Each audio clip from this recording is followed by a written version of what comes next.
Boss हम लोग last video बनाए थे जिसमें पूरा पब्लिक हेल्थ इंस्टीट्यूट हॉस्टल का कॉलेज का टूर करवाए थे बॉस। उसमें हम लोग को कमेंट पढ़े तो मेजरली हम लोग को फील हुआ कि हम लोग का जो कोर्स होता है उसके बारे में बहुत कम इन्फॉर्मेशन सबको पता है बॉस। और जब यूट्यूब पर सर्च किए तो बहुत सारा मिस इन्फॉर्मेशन है बॉस। इसलिए हम लोग डिसाइड किए हैं कि जो यहाँ जिस कोर्स का स्टूडेंट है यहाँ पर पढ़ रहे हैं बॉस, उनमें जो एक्सपर्ट हैं उनसे सब कोर्स का डिस्क्रिप्शन लें बॉस। इसीलिए आपको बुलाए हैं बॉस। थैंक यू बॉस हम लोग के साथ वीडियो बनाने के लिए। ठीक है, बहुत अच्छी बात है। ये तुम लोग एक नया अभियान शुरू किए हो और ये सही बात है तुम्हारा कि यूट्यूब पे इस कोर्स के रिगार्डिंग, इस बैच ये पैरामेडिकल कोर्स के जो भी चीज़ें उसके रिगार्डिंग बहुत सारी गलत इन्फॉर्मेशन दी गई है। ठीक है, हम लोग इसके पार्ट रह चुके हैं। आज हम यहाँ पे इंटर्नशिप लास्ट मंथ में हैं, हमारा 1 महीने में इंटर्नशिप ख़त्म हो जाने वाला है। हम पिछले 4 महीनों से इसको अच्छे से फील किए हैं, ऑब्जर्व किए हैं, इस यहाँ पे चल रही यूनियन को रीड भी किए, जिसमें हम बहुत सारी चीज़ों को फील किए। उस चीज़ को आज तुम्हारे सामने हम बताएंगे, जो कि जितनी भी मिसकंसेप्शंस हैं, खासकर ये 4 ट्रेड जो हमारे कॉलेज में पढ़ाया जाता है, जिसमें bachelor in operation theatre technology है, bachelor in radio imaging technology है, bachelor in medical laboratory technology and B optometry, bachelor in optometry. इन चारों ट्रेड के रिगार्डिंग बहुत सारे मिसकंसेप्शंस है, उस पर हम लोग आज डिस्कशन करेंगे। उनको जो इन्फॉर्मेशन चाहिए पूछ सकते हो, हम अपने मतलब लेवल बेस्ट प्रयास करेंगे कि अच्छा जानकारी तुम्हें दे सकें। जी बॉस। इसमें बहुत सबसे फेमस क्वेश्चन तो यही पूछा गया है कि काउंसलिंग करवाएंगे बीसीसी का या एम्स पैरामेडिकल में, तो सबसे किस प्रायोरिटी में चारों ट्रेड को हम डालें बॉस? सबसे पहले किस ट्रेड को डालें, उसके बाद सबसे लीस्ट प्रायोरिटी किस ट्रेड को दें बॉस?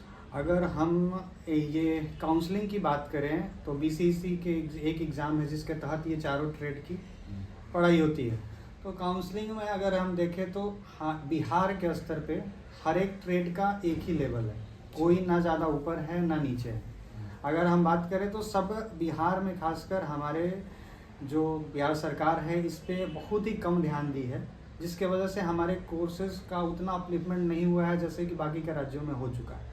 ठीक है, तो यहाँ पे बिहार में अगर तुम संकोच कर रहे हो किसी ट्रेड में लेना, तो वो ये मैटर नहीं हो सकता है कि ये मैटर नहीं करता है कि तुमको किस में लेना चाहिए नहीं लेना चाहिए। हाँ, तुम्हारा ये थोड़ा सा इसके बारे में इंफॉर्मेशन प्राप्त कर सकते हो कि कौन सा ट्रेड में तुम्हारा इंटरेस्ट है, तो ये इंटरेस्ट बेसिस पे ले सकते हो। बाकी अगर फ्यूचर देखोगे बिहार स्तर पे तो सारे ट्रेड का एक जैसा ही है फ्यूचर, कुछ अलग नहीं है। तो ये क्राइटेरिया नहीं हो सकता है बिहार में डिसाइड करने का कि हाँ हम लैब ले लेंगे तो हम कुछ अच्छा कर लेंगे और रेडियो लेंगे तो मेरे फ्यूचर के साथ खिलवाड़ हो जाएगा। तो यहाँ पे हाँ, एक बात होता है कि बच्चे का इंटरेस्ट किस में है। अब किसी को इमेजिंग में है, मतलब मन लग रहा है, वो तो रेडियो को चूज कर सकता है। जिसको खून पेशाब और जांच करने में मन लगता है तो वो वहाँ जा सकता है। और तीसरा एक है कि अगर वो डॉक्टर को असिस्ट करना चाहता है, ऑपरेशन थिएटर के अंदर रहना चाहता है, तो वो ओटी टेक्नीशियन का कोर्स चूज कर सकता है। और अगर आंखों की बात करें, जो कि एक बहुत ही महत्वपूर्ण अंग है हमारे हिस्से का, अगर उससे रिगार्डिंग जांच पड़ताल कोई करना चाहता है तो उसके लिए ऑप्टोमेट्री कोर्स है। तो वो तुम्हारे पर्सनल इंटरेस्ट पे डिपेंड करता है बिहार लेवल। बॉस हमारे बीआरआईटी ट्रेड से हैं, तो इनसे हम बीआरआईटी के बारे में ही इंफॉर्मेशन लेंगे। तो बॉस सबसे पहला क्वेश्चन है बॉस, सबसे पहला क्वेश्चन है बॉस, बीआरआईटी क्या करना होता है इस ट्रेड में बॉस? बीआरआईटी अगर इसका हम लोग फुल फॉर्म ही देखें अगर, तो bachelor in radio imaging technology, जो कि मेडिकल साइंस में एक बहुत ही बड़ा इनोवेटिव है, बहुत ही बड़ा इन्वेंशन था जब हम लोग रेडिएशंस के मदद से अपने बॉडी का इमेजिंग करने लगे। इससे पहले हमारे पास ऐसा कोई सुविधा नहीं थी कि हम अपने शरीर के अंदर के हिस्सों को देख पाएँ। लेकिन एक्सरे का जब से इन्वेंशन हुआ, एक्सरे जो कि एक मतलब कोई सोची समझी ये डिस्कवरी नहीं थी, ये एट रैंडम ये डिस्कवरी हुआ एक्सरे का, जिनका नाम है रूमजन साहब। इन्होंने एक्सरे का डिस्कवरी किया और इसके मदद से उन्होंने देखा कि हम अपने शरीर के अंदर के हिस्सों को आसानी से विजुअलाइज कर पा रहे हैं, जिससे कि मेडिकल साइंस में बहुत बड़ा हेल्प मिल सकता है कि हाँ किस तरीके की डिफॉर्मिटी अगर किसी बोन में फ्रैक्चर है तो वो कहाँ फ्रैक्चर है, किस तरीके का फ्रैक्चर, इन सारी चीज़ों को हम आसानी से इसमें विजुअलाइज कर सकते हैं। तो ये एक्सरे का डिस्कवरी इसी बेसिस पे किया गया और इसको एक्सप्लोर इसी आधार पे किया गया कि हमें बेहतर से बेहतर अपने शरीर के अंदरूनी हिस्सों का डायग्राम, इमेज हम प्राप्त कर सकें। हालांकि अगर बात करें BRIT की तो ये वो सारी रंगीन दुनिया से अलग है, क्योंकि इसमें आपको सिर्फ ग्रे स्केल पे ही अलग अलग चीज़ों को विजुअलाइज करना होता है। इसमें या तो आपको कुछ वाइट दिखेगा या फिर ब्लैक दिखेगा, और इसी रेंज में कोई ग्रे, कोई डार्क ग्रे, कोई लाइट ग्रे, इस तरीके के कलर कोडिंग के आधार पे ही हम अपने शरीर के अलग अलग अंगों को देखते हैं और उसको उसमें प्रेजेंट किसी तरीके के पैथोलॉजी को डिटेक्ट भी करते हैं। तो BRIT ट्रेड में हम लोग शरीर का इमेजिंग ही करते हैं, एक तरीके से शरीर के अंदरूनी हिस्सों का इमेजिंग। वो आइदर हमारे सॉफ्ट टिश्यू हो सकते हैं, हमारे हार्ड टिश्यूज हो सकते हैं, इन्हीं सारी चीज़ों का इमेजिंग। और इसके साथ ही आगे का एडवांसमेंट, इसमें टेक्नोलॉजी का एडवांसमेंट बहुत सारी चीज़ों को एक्सप्लोर कर दिया, जो कि हम किसी भी अंग को, किसी भी अंदरूनी अंग को काट कर उसके बीच के हिस्से को भी विजुअलाइज कर सकते हैं। सेकेंड क्वेश्चन है बॉस, क्या फ्यूचर स्कोप है इस ट्रेड में बॉस? इस ट्रेड में अगर हम अपना पर्सनल एक्सपीरियंस शेयर करें तो हमको काफ़ी मज़ा आता है इस ट्रेड में। अगर बात करें तो इसमें ब्रांचेस तो कुछ लिमिटेड ही हैं, लेकिन अगर उसमें रिसर्च की जाए तो काफ़ी चीज़ें मिल जाती हैं हमें, जो कि हमारे लिए बड़ा मज़ा आता है उन सभी चीज़ों से डील करने में। जैसे कि अब यहाँ से एक्सरे, जो सबसे मोस्ट बेसिक है इस ट्रेड का, एक्सरे करके आप डिफरेंट पार्ट्स को, डिफरेंट बोन्स को देख सकते हैं आसानी से। उसके अलावा इसके रिगार्डिंग आप एक्सरे टेक्नीशियन के या एक्सरे टेक्नोलॉजिस्ट के रूप में कहीं जॉब कर सकते हैं। इसका दूसरा ब्रांच एक आ जाता है जिसको कि हम लोग कहते हैं मैमोग्राफी। इस मैमोग्राफी में हम लोग जनरली बॉडी के सॉफ्ट टिश्यूज़ का इमेजिंग करते हैं एक्सरे से, जिसमें मेनली हमें ब्रेस्ट को इमेजिंग किया जाता है। तो आप एज ए मैमोग्राफी टेक्नीशियन भी वर्क कर सकते हैं कहीं।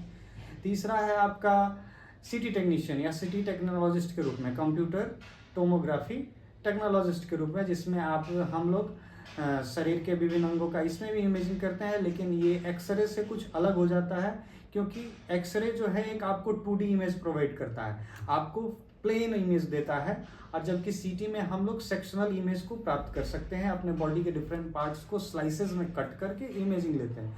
तो एज ए CT टेक्नीशियन या टेक्नोलॉजिस्ट भी बहुत अच्छा स्कोप है। फिर इसका चौथा ब्रांच आ जाता है MRI टेक्नोलॉजिस्ट, जिसमें कि मैग्नेटिक रेजोनेंस इमेजिंग, जिसमें हम लोग अपने बॉडी में प्रेजेंट प्रोटॉन्स की सहायता से अपने शरीर के विभिन्न अंगों का इमेजिंग करते हैं। MRI में जनरली हम लोग सॉफ्ट टिश्यूज़ का इमेजिंग करते हैं, और ये भी काफ़ी मतलब एक्सप्लोरेबल एरिया होता है। इसमें बहुत सारी चीज़ों को हम लोग एक्सप्लोर कर सकते हैं अपने एक्सपीरियंस के आधार पे, कुछ जो पढ़े हैं उसके आधार पे अलग अलग इमेजेस देखते हैं, उसमें अलग अलग पैथोलॉजीज को देखते हैं। देख के काफ़ी आश्चर्यचकित होते हैं हम कि इस तरीके की भी चीज़ों को हम लोग देख पा रहे हैं आज इस दुनिया में। उसके अलावा अगर देखें तो इसका पांचवा ब्रांच हो जाता है आपका अल्ट्रासोनोग्राफी, जिसमें हम लोग अल्ट्रासाउंड वेव्स का इस्तेमाल करके अपने बॉडी के सॉफ्ट टिश्यूज़ का इमेजिंग करते हैं। तो ये जो है, ये 5 जो है मोस्ट फंडामेंटल और बेसिक स्कोप है जिसमें आप वर्क कर सकते हैं। इसके अलावा जो अभी एक्सप्लोर हो रहा है, ये एक ब्रांच है हमारा न्यूक्लियर मेडिसिन का, जो कि अभी रेडियो में सबसे ज़्यादा स्कोप और सबसे ज़्यादा एक्सप्लोरिंग एरिया जो है यही है। क्योंकि हमारे देश में अगर देखें तो अधिकतर पेशेंट जो है वो आज कैंसर से पीड़ित हैं। तो उस कैंसर का डिटेक्शन, उसका लोकेशन, हर एक चीज़ हम लोग न्यूक्लियर मेडिसिन के तहत करते हैं। इसमें हम लोग डिफरेंट मशीन्स का इस्तेमाल इसमें भी करते हैं। जैसे एक हम एग्जांपल आपको दे देते हैं, इसका नाम है PET scan, positron emission tomography. एक है स्पैक्ट, सिंगल फोटोन इमिशन टोमोग्राफी। इसके अलावा हीडा है, मूगा है, ये सब डिफरेंट स्कैन्स हैं जिसका हम लोग इस्तेमाल करते हैं अपने बॉडी के अलग अलग ऑर्गन्स में, पार्ट्स में, किसी ट्यूमर को, कैंसरस सेल्स को डिटेक्ट करने के लिए। ठीक है, इसमें सबसे मुख्य रोल प्ले करता है हमारा गामा कैमरा, जो कि एक ऐसा डिवाइस है जो कि हमारे बॉडी में हम लोग इस मतलब न्यूक्लियर मेडिसिन के अंदर हम लोग किसी न्यूक्लियर रेडियो एक्टिव सब्सटेंस को इनक्यूबेट करते हैं, शरीर के अंदर डालते हैं। उसके बाद उसके लोकेशन को, उसके ये मेटाबॉलिज्म को डिटेक्ट करते हैं, और वो जहाँ भी जाता है, वहाँ से वो रेडिएशन से इमिट करता है, और उस रेडिएशन को इमिट करना काम है गामा कैमरा का, और इमिट करके उससे हमें एक डायग्राम ड्रॉ करके देता है, जिससे कि हम आसानी से कैंसरस ट्यूमर सेल्स पैथोलॉजीज को विजुअलाइज कर पाते हैं। इससे एडवांसमेंट तो आप एज ए स्पेक्ट या पेट टेक्नीशियन टेक्नोलॉजिस्ट वर्क कर सकते हैं। तो इसके लिए आपको स्पेशलाइजेशन चाहिए, either BSc nuclear medicine technology, या फिर आपको अलग से बीआरआईटी करने के बाद आपको पोस्ट ग्रेजुएट लेना पड़ेगा न्यूक्लियर मेडिसिन में। और वो भी आप इस बात का ध्यान रखें कि जब भी कहीं भी न्यूक्लियर मेडिसिन का कोर्स करने जाएं तो इस चीज़ को जरूर देख लें जिस इंस्टीट्यूट से आप कर रहे हैं वो भाभा एटॉमिक रिसर्च सेंटर से एफिलिएटेड है कि नहीं, अदरवाइज आपकी डिग्री का कोई वैल्यू नहीं है। ठीक है, ये हो गया। इसके अलावा और एडवांसमेंट आई जिसमें हम लोग पेट और सीटी को ऐड कर देते हैं एक साथ, पेट एमआरआई को ऐड कर देते हैं, एस्पेक्ट सीटी को ऐड कर लेते हैं। तो इससे हम लोग फिजियोलॉजी और एनाटॉमी दोनों को एक साथ एक डायग्राम पे देख के और अपने डायग्राम को और अपने पैथोलॉजी को और एग्जैक्ट अच्छे तरीके से विजुअलाइज करते हैं। तो ये डिफरेंट स्कोप्स हैं जिसके आधार पे आप अलग अलग जगहों पे रेपुटेड हॉस्पिटल्स में वर्क कर सकते हैं। ठीक है बॉस, आप इतना दिन पीएमसीएच में ड्यूटी किए हैं बॉस, तो आपको मेजर डिफिकल्टीज क्या फेस की हैं बॉस ये पीएमसीएच में ड्यूटी के दौरान?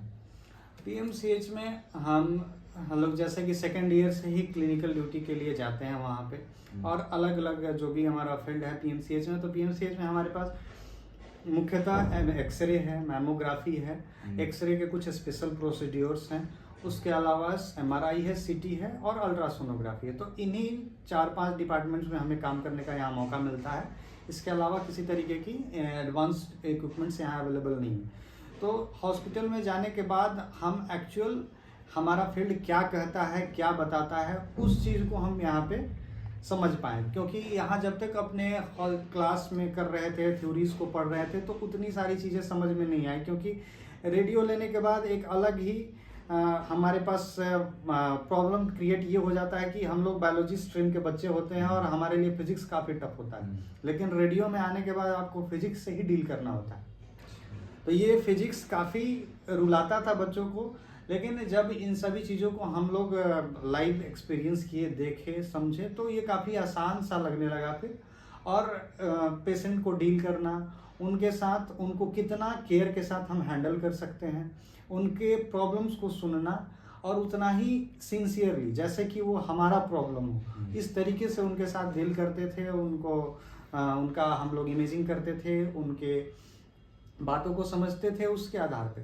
तो यहाँ पे सबसे पहला सेकेंड ईयर में जब मेरा ड्यूटी लगा तो इमरजेंसी एक्सरे के अंदर लगा। तो वहाँ पे आने के बाद हमको काफ़ी कुछ ओपीडी के पेशेंट्स जो होते थे वो हमारे जो बाकी के फ्रेंड्स ओपीडी में कुछ लगे, कुछ इमरजेंसी में लगे। तो हम इमरजेंसी में आए और ओपीडी वाले बच्चों से हम पूछे तो वहाँ पे कुछ खास प्रॉब्लम्स नहीं है थे, क्योंकि वहाँ पेशेंट कॉन्शियस होता था, जैसा बोलिए वैसा करता था, सपोर्टिव था पेशेंट काफ़ी। लेकिन इमरजेंसी में ड्यूटी जब फर्स्ट टाइम ही लगा मेरा, तो कोई एक्सीडेंट करके आ रहा है, खून से लथपथ है, किसी को गोली लगा हुआ है, किसी को मतलब सीवियर एक्सीडेंट है, पूरा मतलब ब्लड है, मसल्स फैले हुए हैं चारों तरफ, एकदम देख के आदमी डर जाता था कि कैसे आखिर करेंगे। लेकिन उसी चीज़ को देख देख कर फिर झेलते हुए, सीखते हुए, इन सारी चीज़ों से हम कोप अप करते गए। और फिर जब हम एक अच्छा इमेज क्रिएट करके अपने रेडियोलॉजिस्ट को देते थे, तो उनको जब लेने के बाद वो इमेज जब उसका सही तरीके से इलाज हो जाता था तो काफ़ी एक सेटिस्फैक्टरी चीज़ होता था कि हाँ चलो हमने किसी के लिए कुछ किया। आज हमने इतना मेहनत किया, पढ़ा, ठीक है, हम एमबीबीएस नहीं कर पाए, डॉक्टर नहीं बन पाए, लेकिन मेडिकल फील्ड में एक आने का जो शौक था वो इन सभी चीज़ों से पूरा हो जाता है। सेटिस्फैक्शन मिलता है कि हाँ चलो हमारे चलते भी कोई खुश हुआ, हमारे चलते भी किसी का जान बचा, किसी का इलाज हुआ। इन सारी चीज़ों को देख के बड़ा सेटिस्फैक्टरी चीज़ था हमारे एक्सपीरियंस हॉस्पिटल्स के अंदर। बाकी कभी ऐसे भी पेशेंट्स आते थे जिनसे झगड़ा हो जाए, लड़ाई हो जाए, तो वहाँ पे हम लोग को ये समझने का ज़रूरत था। तो फर्स्ट ईयर में, तो सेकेंड ईयर में इतना पता नहीं था। फिर हम अपने सीनियर से, अपने वहाँ पे जो भी हमारे स्टाफ्स थे, टेक्निकल स्टाफ्स हैं, उनसे डिस्कशन किए तो उन लोगों ने बताया कि वो आदमी पहले से ही इतना फ्रस्ट्रेटेड है क्योंकि उसके किसी का बाप बीमार है, किसी की माँ बीमार है, किसी का भाई बीमार है, बहन भी। तो उन सभी चीज़ों को वो फ्रस्ट्रेशन कहाँ निकालेगा आखिर। तो वो कभी आके हमें भी डांट देते थे, अपने भी डांट सुन लेते थे। तो इन सभी चीज़ों से हमें लगता था कि ये सही नहीं है कि कोई आके हमको कैसे बोल सकता है, कैसे डांट। लेकिन बाद में हम समझे उसके फीलिंग को कि वो क्या अभी सोच रहा होगा, किस दौर से वो गुजर रहा है, जिसका एक खाने वाला, खिलाने वाला, घर वाला पड़ा हुआ है हॉस्पिटल के अंदर। तो ये सारी चीज़ों को सीखने का मौका मिलेगा वहाँ पे, आप सभी को भी, हमें भी मिला। पेशेंस रखना मिलेगा, पेशेंस सीखने को मिलेगा कि कैसे वो पेशेंट, उसके जितने भी साथी होंगे जो उनके साथ आए होंगे, उनके जो भी अटेंडेंट्स होंगे, वो काफ़ी हैक्टिक रहेंगे, काफ़ी परेशान रहेंगे, आपको बिल्कुल कहेंगे जल्दीबाजी में मेरा कैसे भी पेशेंट का एक्सरे कर दो, एमआरआई कर दो, सीटी कर दो। लेकिन आपको इन सारी प्रोसीजर्स को उतना ही पोलाइटली करना है, उतना ही सावधानी पूर्वक करना है, और उसको देख के आपको हैक्टिक नहीं हो जाना है कि वो हैक्टिक है तो हम भी हैक्टिक हो गए, तो इसमें उस पेशेंट की जान भी जा सकती है। तो इन सारी चीज़ों को हम काफ़ी समझे, सीखे वहाँ पे। बॉस हमारे कॉलेज को जो पास्ट सीनियर है बॉस, वो सब अभी करेंटली कहाँ प्लेस्ड हैं बॉस? देखिए, हम भी फर्स्ट ईयर में आए तो यही सुनने को मिला, समझने को मिला कि इसमें काफ़ी बेरोजगारी है। लेकिन एक चीज़ को हम एक्सपीरियंस कर पाए हैं अभी तक कि बेरोजगार वही है अभी तक जिसके पास अपने फील्ड में वो माहिर नहीं है, अपने फील्ड की नॉलेज नहीं है जिसे। तो आप ही बताइए कि किसी अनएजुकेटेड जिसको कि ये सारी चीज़ें जो है टेक्निकल कोर्सेज हैं, तो इसमें जिसको टेक्निकल ज्ञान नहीं होगा उसको कोई भी कंपनी क्यों लेगी, क्यों उसको अपने साथ रखेगी। तो इन सारी चीज़ों को देखे तो हमें ये दिखा कि हमारे जो भी अभी तक पास आउट सीनियर है वो बहुत अच्छे अच्छे पोस्ट पे हैं, जो कि अच्छा अपने क्लास में, एकेडमिक्स में किए, अपने हॉस्पिटल्स ड्यूटी के दौरान किए, जो अपने काम से कभी चोरी नहीं किए। तो अब हमारे एग्जाम्पल एम्स में भी दिख सकता है हमारे सीनियर्स का। हमारे सीनियर्स जो हैं वो आपको डिफरेंट एम्स में हो गए, कुछ अच्छे अच्छे रेप्यूटेड कॉरपोरेट हॉस्पिटल्स में वर्क कर रहे हैं, इसके अलावा प्राइवेट सेक्टर में वर्क कर रहे हैं। और हम आपको पहले ही बताया कि जैसा कि बिहार में इन सभी चीज़ों का एक्सप्लोरेशन उतना नहीं है, ना ही यहाँ की सरकार रेगुलर वैकेंसी देती है जिससे कि हम लोग अच्छे से जॉब को प्राप्त कर सकें। लेकिन इसके बावजूद भी, इतना स्ट्रगल होने के बाद भी, हमारे अधिकतर सीनियर्स जो हैं वो सेटल्ड ही हैं। इसके अलावा इतने सारे पैरामेडिकल कॉलेजेज हैं, उसमें as a professor, as a teacher वहाँ पे वो डील कर रहे हैं। After doing their post graduates in different streams, वो अपने स्ट्रीम्स में किए, उसके बाद पढ़ा रहे हैं, उसमें अच्छा हैंडसम सैलरी भी उन्हें मिल रहा है, इसमें कोई दो राय नहीं है। तो हमारा यही सजेशन रहेगा कि अगर आप इस फील्ड को चूज कर लिए हैं, ऑप्ट कर लिए हैं, अगर इसके अलावा आपको कहीं भटकाव नहीं है, नहीं जाना चाहते हैं, तो अपना डेडिकेशन पूरा दिखाइए। इसमें ऐसा डेडिकेशन दिखाइए कि इस फील्ड का बेहतर, एकदम सबसे माहिर टेक्नीशियन, टेक्नोलॉजिस्ट बन के निकलिए, आपसे बेहतर कोई ना। तो ये डिपेंड करता है कि आप कितना मेहनत कर रहे हैं, कितना समय दे रहे हैं अपने चीज़ों को। क्योंकि यहाँ आने के बाद लोग नीट के लिए भी सोचता है, कहीं और भी सोचता है, कुछ जनरल में भी सोचते हैं, जनरल कॉम्पिटिशन्स का भी। तो इस तरीके के लोग हरदम भटकते रह जाते हैं। हमारा एक्सपीरियंस यही है कि हम यहाँ आ गए हैं तो इसको 4 साल इतने अच्छे से दे देंगे कि आगे हम बिहार में नहीं लेंगे, बिहार से बाहर हर जगह अपॉर्चुनिटी अवेलेबल है हमारे लिए, वहाँ जाएंगे। उससे भी नहीं होगा तो फॉरेन कंट्रीज़ में जाएंगे, फॉरेन कंट्रीज में बहुत ही हैंडसम सैलरी है इन सभी कोर्सेज का। अगर आप एमआरआई में पोस्ट ग्रेजुएट करके चले जाते हैं वहाँ पे तो 3.5 से 4.5 लाख रुपए पर मंथ कमाएंगे आप। इस तरीके की चीज़ें हैं। तो हर सीनियर लगभग सेटल है।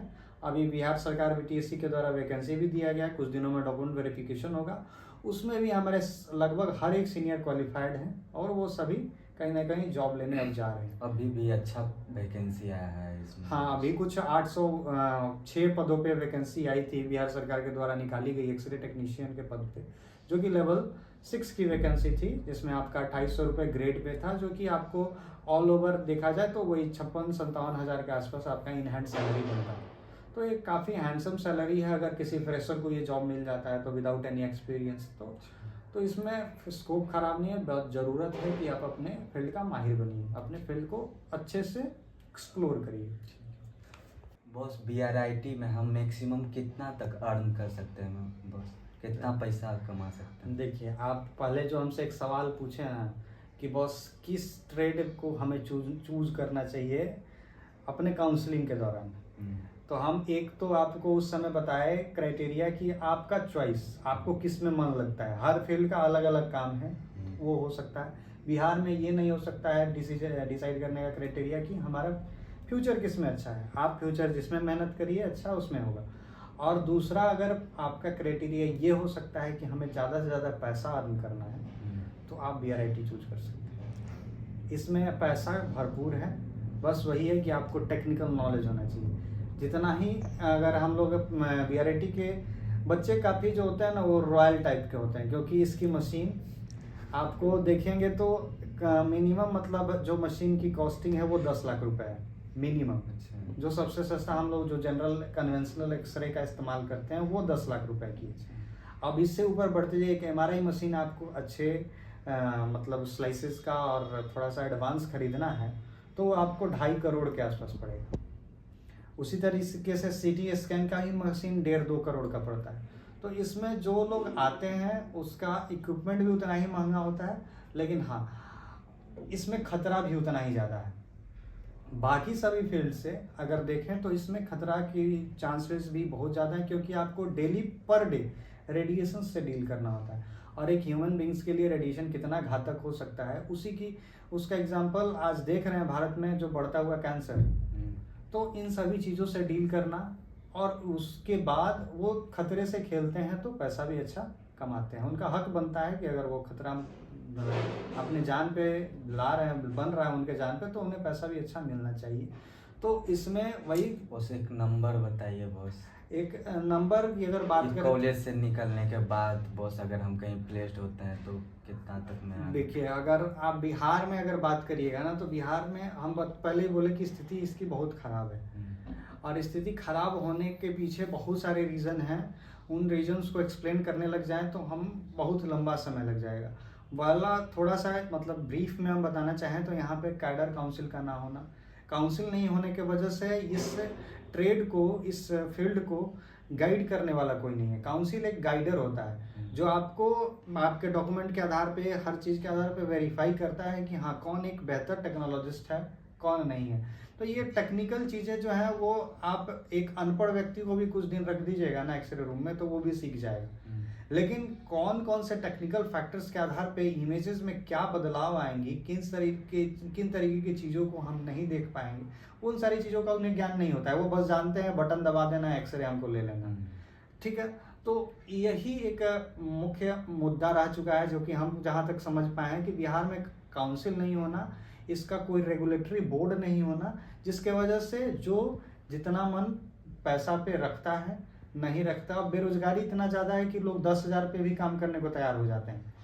और कहीं कहीं ऐसा भी है रेगुलेटरी बोर्ड होने के वजह से कि उन्हें शुरुआत में एज ए फ्रेशर में 50,000 रुपये मिलता है। तो एज ए फ्रेशर अगर देखें आप तो MBBS करने के बाद भी 50,000 रुपये किसी डॉक्टर को नहीं मिलता है, जो कि हमें मिल जाता है।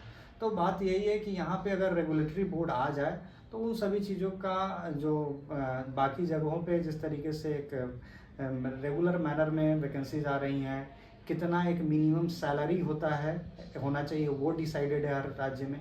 यहाँ पे इन सारी चीज़ों की कमी है थोड़ा, इसमें मेहनत करने की ज़रूरत है। हम लोगों को ही सरकार से मांग अपना रखने का ज़रूरत है, जिससे कि हम अपने भविष्य को बेहतर कर सकें। और इसमें थोड़ा सा भी बिहार में स्ट्रगल है इस फील्ड को लेके, पैसा को लेके, क्योंकि पैसा हमें कोई नहीं देना चाहता है, वो हमें मजदूर समझते हैं और वो मजदूरी करवाते हैं। बॉस कुछ टाइम में हम लोग का जूनियर हम लोग के कॉलेज में आ जाएगा बॉस, उसके लिए कुछ मैसेज। देखिए अभी तो हम अपने दृष्टिकोण से देखें तो हमारे लिए यहाँ पे हर एक बच्चा अभी जूनियर है हमसे, और आपके लिए भी एक ही जूनियर आने वाला है। तो वो मैसेज सिर्फ आपके जूनियर के लिए नहीं, सभी जूनियर्स के लिए होगा मेरे तरफ से, कि थोड़ा सा स्ट्रगल मिलेगा आपको इस फील्ड में, लेकिन उससे आपको घबराना नहीं है। अपने जूनियर्स को भी आप वैसे ही गाइड करिएगा कि बाबू थोड़ा सा समय के लिए तुम हताश हो सकते हो, परेशान हो सकते हो, लेकिन अगर उन सभी चीज़ों को आप डील कर लिए, देख लिए, समझ गए तो फिर आप पराजित नहीं होइएगा। ज़रूर आपको एक दिन सफलता हासिल होगी। आप बस ज़रूरत है कि अपने फील्ड को अच्छे से एक्सप्लोर करते रहें, रिसर्च करते रहें। हर रोज़ नई नई चीज़ें आ रही हैं, उन सभी चीज़ों से खुद को रूबरू करें। जितना अच्छे से हो सकता है अपने कोर्स को कंप्लीट करें। कभी किसी भी फील्ड, कभी भी जीवन में परेशानी नहीं होगा, कभी भी आप भूखे नहीं रहिएगा। आपको इतना हम श्योरिटी दे के यहाँ से जाते हैं। और अगर हम अपने संस्थान लेवल की अगर बात करें तो पूर्व में हम यहाँ पे संस्थान के अध्यक्ष भी रह चुके हैं अपने यूनियन के।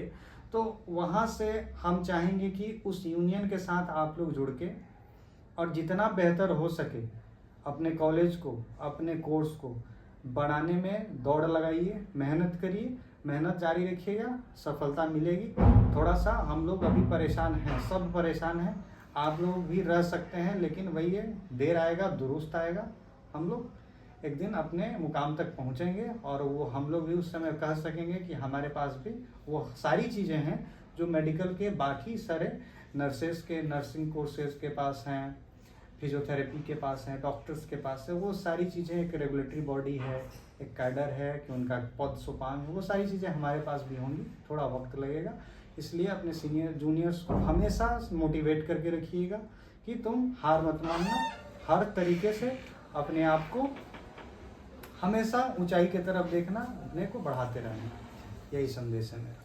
थैंक यू बॉस, हम अपना इतना बिजी शेड्यूल में हम लोग के लिए समय निकालने के लिए बॉस। बहुत बहुत धन्यवाद। तुम लोग भी एक ये अच्छा इनिशिएटिव कर रहे हो, जैसे कि हमारा कोर्स, हमारा कॉलेज आगे एक्सपोज होगा, लोगों के नज़र में आएगा, हम लोग इससे अपना भविष्य को और बेहतर कर सकते हैं। ये बहुत ही अच्छा इनिशिएटिव है, इसको रोकना मत, इसको जितना अच्छे तरीके से हो सके जारी रखना। हाँ, ये शायद पहला हो सकता है, इसमें तुम्हें हार मिल सकती है, लेकिन इससे हार मत मानना, इससे भी बेहतर करना। आज हम कुछ नॉलेज दिए हैं, कुछ तुम इससे भी ज़्यादा अपने फील्ड में नॉलेज प्राप्त करना। हमारी शुभकामनाएं तुम सभी के साथ है हमेशा और हमेशा रहेगी। Thank you.